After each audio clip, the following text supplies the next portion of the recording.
We have discussed the impact of anthropogenic activities on rainfall in various contexts, obviously local, regional, global contexts, but also direct impacts. You increase greenhouse gases, you're going to uh, warm the atmosphere, it'll hold more moisture, then you get extremes.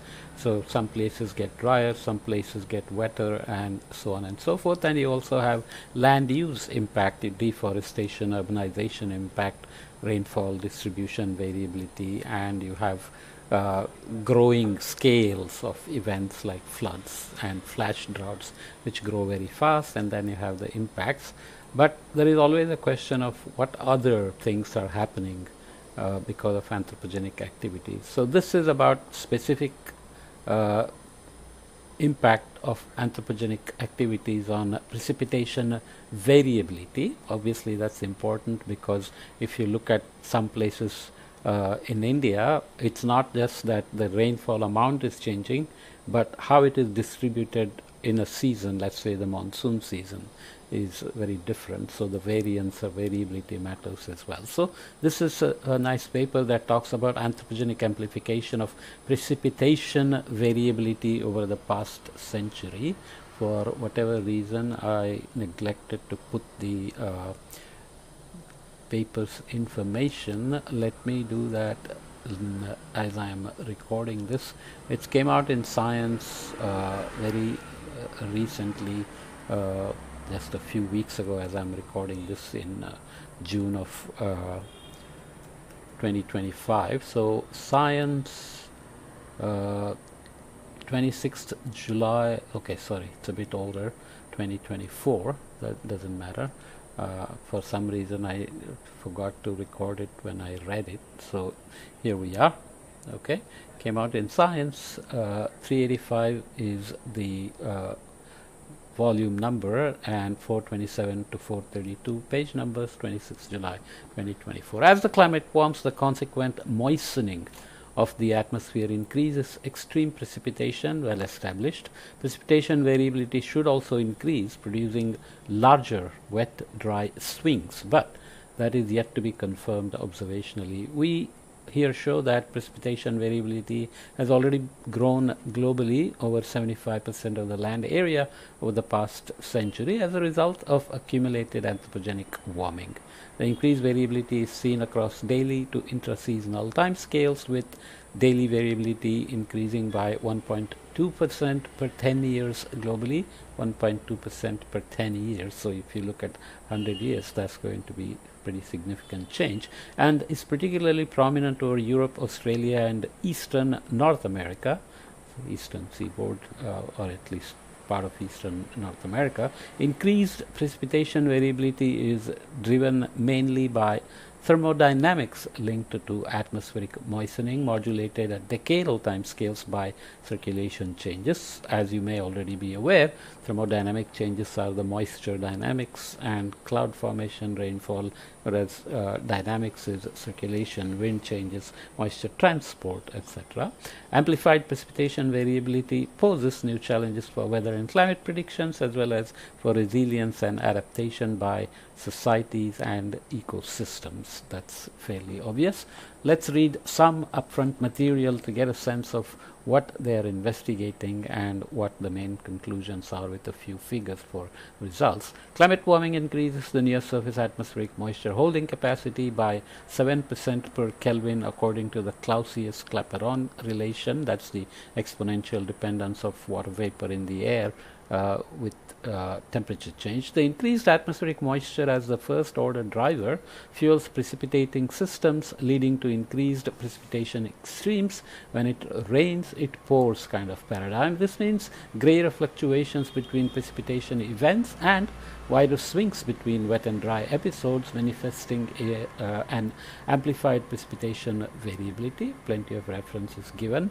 The amplification of precipitation variability can occur across a variety of time scales ranging from day to day, season to season, and year to year. This has further consequences for the hydrological cycle, for example, with an increased seasonal range in precipitation minus evaporation and aridity metrics. Such amplified variability can have profound impacts on human society and ecosystems, leading to less reliable water supplies, altered agricultural yields, disturbed ecosystem functioning, and hence terrestrial carbon sinks and disturbed economic growth. These potential consequences pose new challenges to climate adaptation and resilience of society. Obviously, if rainfall is coming in few months and the amounts are the same as before, but it's just distributed in heavy spells of wetness and dryness, then you need a strategy to use that water for agriculture, water resources, energy, and so on. Climate models do project a robust increase in precipitation variability from daily to multi-year timescales under future global warming. This is expected to predominantly occur in climatologically wet regions, manifesting a wet get more variable paradigm. There is another background there: wet gets wetter paradigm, dry get drier, rich get richer, etc., which means places that get rainfall will just get more rainfall, and they will take the water vapor from regions that are arid, semi-arid, which means dry places get drier. That's been modified a little here to say wet get more variable. So places that get rainfall will get it as more variable rainfall, wide swings between wet and dry spells, as we said. The projected increase in precipitation variability results from a combination of increased atmospheric moisture and weakened circulation variability related to enhanced static stability of the troposphere and weakened large-scale overturning circulation under global warming. However, it remains unclear whether precipitation variability has already been on the rise in observations, which hinders timely adaptation actions.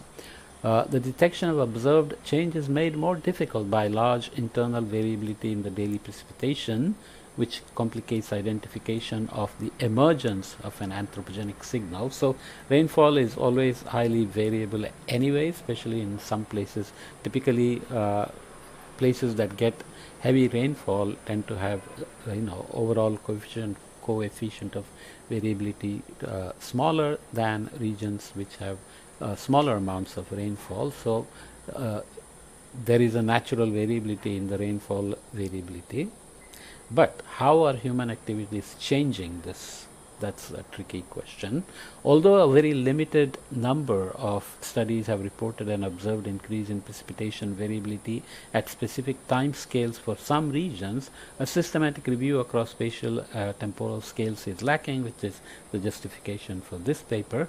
More importantly, the mechanisms for observed changes in precipitation variability are unclear.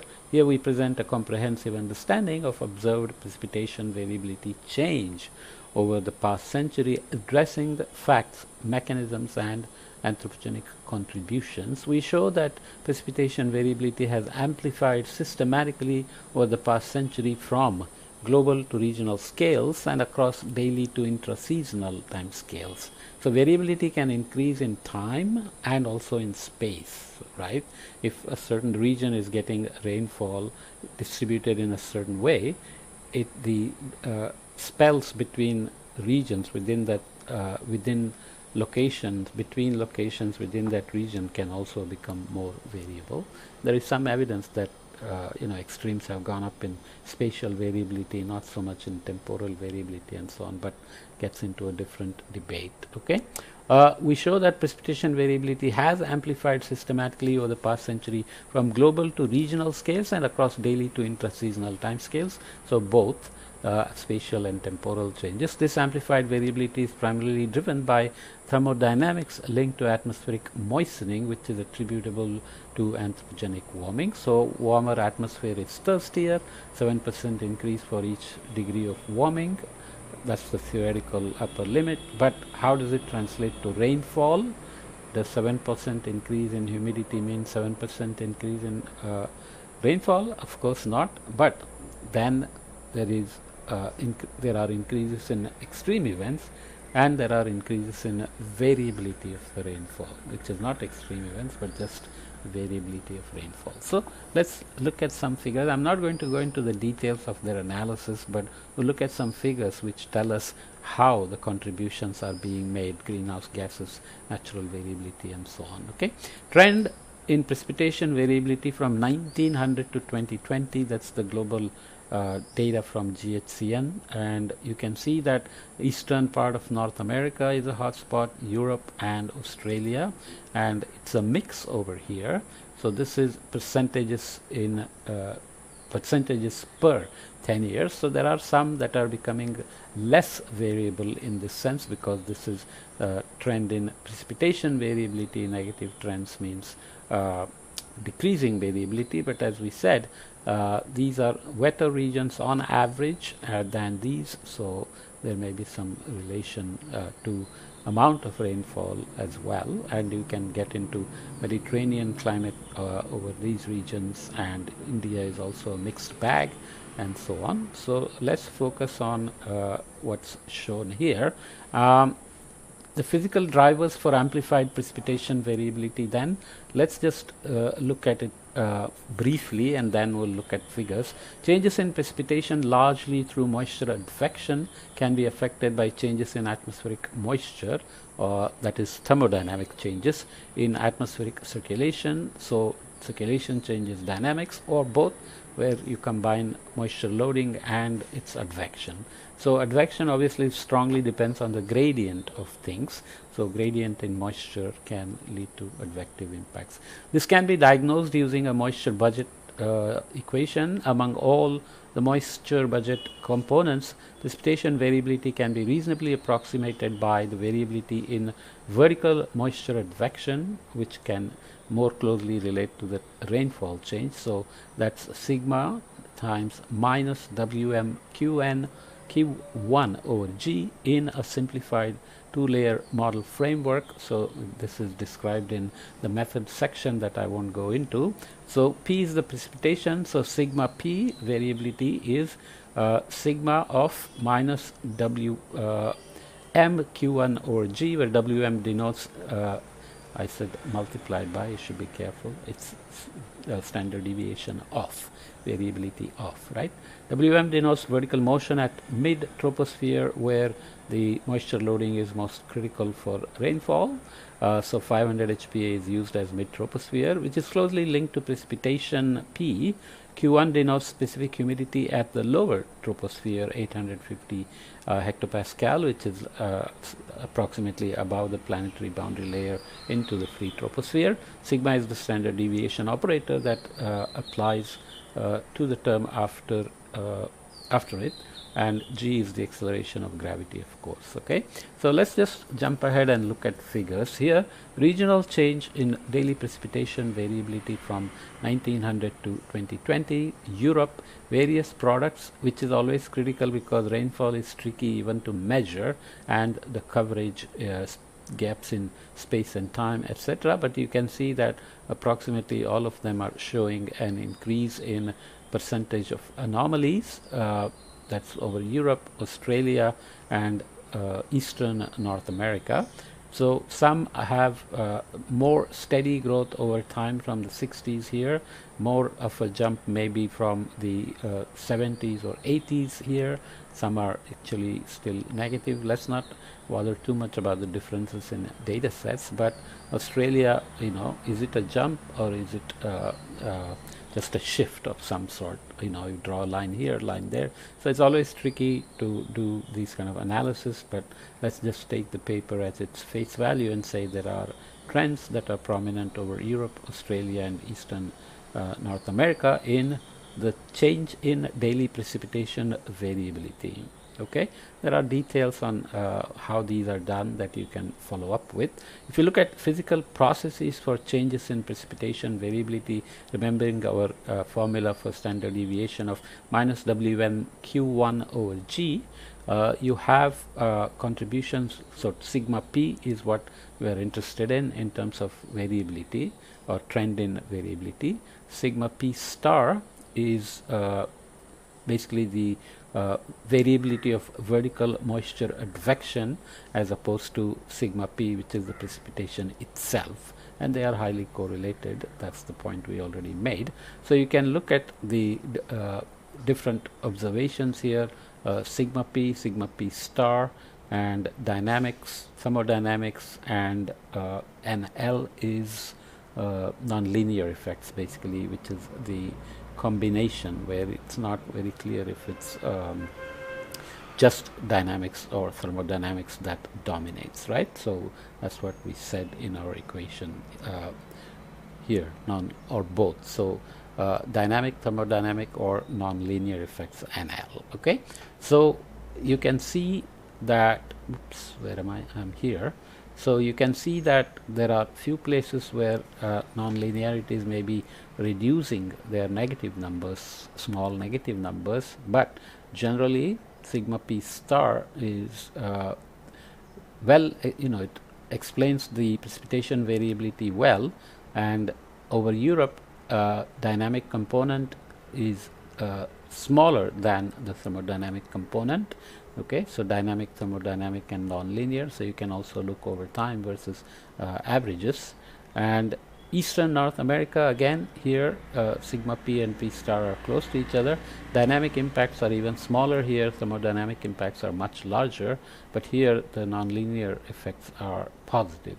Okay, still small but larger than dynamic effects. So it's imaginable that combination is always important, but moisture loading due to warming tends to be quite dominant in all these places, relatively larger here than here and here. Okay, Australia again, dynamic effects now not much smaller than thermodynamic effects, but now linear effects are much smaller. There are region specific issues, processes, scales of advection and so on and so on, so forth, that matter. But let's go ahead and look at the anthropogenic influences on precipitation variability change.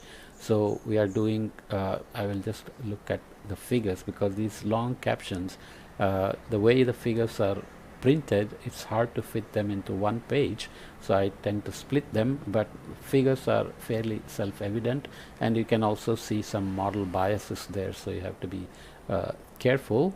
So let's remember again, this is from 1900 to 2020 under all external forcing, GHG forcing, and anthropogenic aerosol forcing.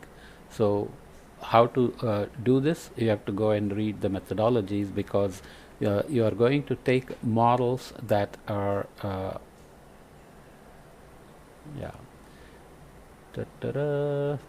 you have to go and figure out how they separated these things. Okay, so here we are, AWAP. I don't want to muck this up, because as I said, I read this a while ago and I'm just recording it after that, and I remember the paper, all the details, but some of the acronyms are always, it's the Australian data. Okay, so all data-based analysis. Let's go back here. So you are looking at all forcings are producing variability change. Again, as we said, eastern seaboard, we focused on Europe and Australia. And if you look at greenhouse gas impacts, you see the differences here. Here both of them show up strongly, which means the anthropogenic aerosol effect is different, whereas if you focus on, so let's again focus on Europe, Australia, and Eastern North America. Based on these boxes are selected based on precipitation variability trends. So different regions jump up here. For Sahara, the rainfall amount is small, variability can be large, hence the impact of human activities through aerosols and greenhouse gases is large. That's not the same as saying precipitation variability is large. I don't want to go back to the variability picture, but you remember it, right? So you can see that for Europe, trend in percentage per decade, all together increased variability, and natural variability is relatively small. Greenhouse gas impact is the largest, and here aerosols are actually reducing the impact on variability. You have to go and figure out how they conclude these things, but you get, I'm just trying to give you a sense of it. Here, Europe, I do have to read the caption here, linear trend of precipitation variability, which is clear. So that is A, B, and C. So we are separating greenhouse gas effects. We are looking at all greenhouse gas impacts and aerosol impacts. Shading shows the multi-model ensemble, so they are looking at models, and this is the only way you can separate them. So you take the models that are approximately producing the observed changes in variability, then you can do sensitivity experiments where you reproduce the 20th century, but you withhold the greenhouse gases and aerosols, and then you simulate them together. So you have all greenhouse gas impact and aerosol impact. So that is D to E.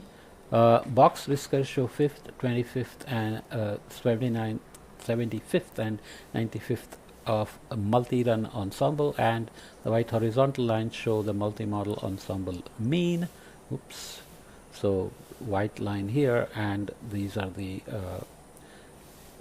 box and whisker plots that are typical of 25th, 75th, and 95th percentile. Oops, going in the wrong direction. G to I, scaling factors for first signal and third signal detection analysis for Europe. So you want to basically confirm that the signals that you are concluding are trends are actually separable in terms of natural variability and anthropogenically forced variability. So this is the observed variability.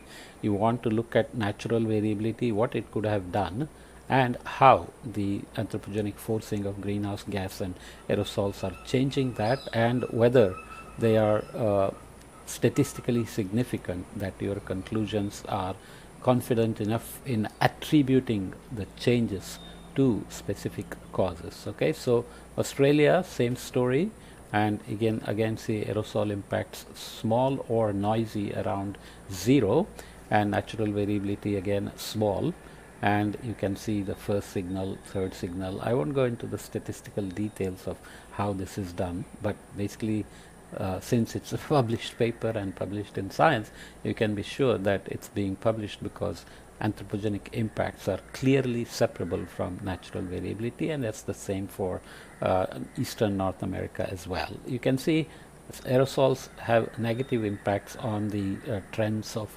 variability changes, so somehow aerosols are making the rainfall less variable, whereas greenhouse gases and the warming and the thermodynamic impact of moisture loading are making them more variable. Okay, so for an introduction podcast, that's all I'm going to do, but let's read the discussion. Climate models project that precipitation variability will amplify under continuous global warming, yet it remains unclear whether the amplified precipitation variability has emerged in observations which hinders timely adaptation actions. In this study, we report a systematic amplification of precipitation variability over the past century from global to regional scales and across time scales ranging from daily to intra-seasonal on the basis of multiple observational datasets. Approximately 75% of land area with observations has experienced an amplification of precipitation variability, which we already mentioned in the abstract, with daily variability increasing by 1.2% per 10 years globally. Sounds small, but that can add up quickly as it grows decade after decade.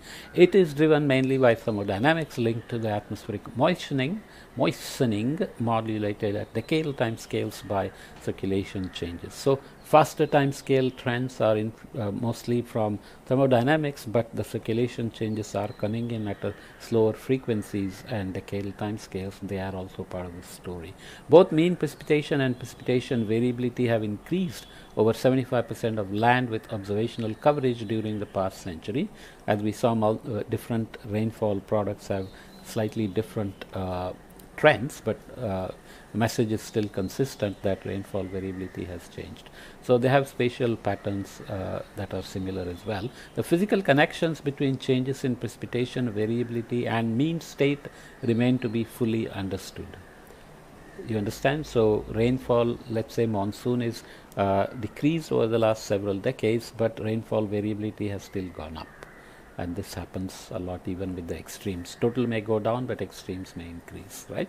The long-term trends are dominant driven by monotonically increasing greenhouse gas forcings modulated by time-evolving anthropogenic aerosol influences at decadal and regional scales with uncertainties attached. So aerosols generally tend to be highly uncertain, which you can see here that the range is, I don't know, it's basically around 0 here, so we have to be careful here. It's clearly below 0 in some percentiles, but the top percentiles are crossing into positive. This is issue of aerosols, direct impact, indirect impacts, radiation impacts, and cloud microphysics impact, and so on. Life is very complicated. The consistency between observed and projected increase in precipitation variability during the 20th century enhances our confidence in global hydrological projections. For quantitative regional applications, one must keep in mind the uncertainties associated with potential intermodal spread. For example, biases in simulated hydroclimate trends over arid or semi-arid regions. So the intermodal spread biases the simulated hydroclimate biases in trends over arid and semi-arid regions. And again, just a reminder, models are much more skillful in doing temperature impacts of anthropogenic effects and their trends, etc. And even they are not very good at local scales. So precipitation is even a bigger problem. So you always have to be careful about going to very small scales. To conclude, the observed amplification of precipitation variability reflects the facts of intensified wet and dry extremes and potentially the wide and rapid swings between them. Wet-dry whiplash as a type of sequential compound extremes, rapid and wide swings between climate extremes not only challenge existing capabilities of modern day weather and climate prediction systems, but also have cascading impacts on human society with threats to the climate resilience of infrastructures, risk management, agriculture and ecosystem functions, and economic development as well. India's economy depends hugely on the monsoon and changes in it. Our finding has also implications for human efforts towards net zero emissions, as altered ecosystem functioning can affect terrestrial carbon sinks. These are kind of broader impacts of the study, but main message is fairly clear that greenhouse gas impacts, greenhouse gas increases, and the anthropogenic aerosols have an impact on rainfall variability, mostly increasing everywhere with dominant signals over eastern North America, Europe and Australia. Okay, let's leave this here.